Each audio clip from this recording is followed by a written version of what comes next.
ናፍቆቴን የገለጽኩበት ነው። ጉራጌ ምን ያህል ስራ ወዳድ መሆኑን ነው ለመግለጽ ነው የተጠቀምኩት ቃል አጋኖ። ስለዚህ ሌላ ችግር ካለባችሁ እኔ ላይ ቅናት ምቀኝነት ካለባችሁ ይመቻችሁ። ጉራጌ የሚታወቀው በስራ ነው። እናንተ ጉራጌ ነው ወክላለሁ ጉራጌ ነኝ እያላችሁ ቁጭ ብላችሁ 24 ሰዓት ምታሙና ምትሳደቡ ከሆነ ማን ነው ጉራጌን እያኮራ ያለው? እኔ እየሰራው ህዝቤን እየረዳው መልካም ነገር ብቻ ካፌ የሚወጣው አንድ ክፉ ካፌ ሳይወጣ ሳልሳደብ የአንድ ሰው ክብርን ሳልነካ ብዙ ወገኔን ረድቻለሁ። ስሳሳት ደግሞ ይቅርታ ጠይቃለሁ። ተሳስቼ ከዚህ በፊት ወጥቼ ይቅርታ ጠይቄያለሁ። የይቅርታ ልብ እንዳለኝ በዛ ማየት ትችላላችሁ። የእውነት ስሳሳት የእውነት ግን አልተሳሳትኩም። አሁን አደነቅኩኝ እንጂ አልተሳደብኩም።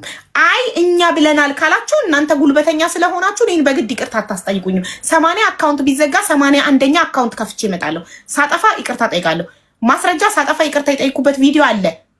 ለመስቀል ጊዜ በስህተት በተናገርኳት ቃል ሰው ነኝ፣ ተሳሳትኩ፣ ይቅርታ ጠየቅኩ። ሰው ነኝ፣ ወደፊትም ስሳሳት ይቅርታ ጠይቃለሁ። አሁን ግን ሳልሳሳት እኛ ጉልበተኛ ነን፣ እኛ ተሳዳቢ ስለሆነን አጸያፊ ስድብ እየሰደብንሽ ልጅሽን ደንቆሮ ብለን እየተሳደብን እናት አባትሽን አጸያፊ ስድብ እየተሳደብን አንቺን አሸማቀን ይቅርታ እናስጠይቅሻለን። ሪፖርት እያደረግን አካውንትሽን አስዘግተን ይቅርታ እናስጠይቅሻለን። በጉልበት አይመጣውም፣ አይሆንም። እኔ ሀቢባ ነኝ።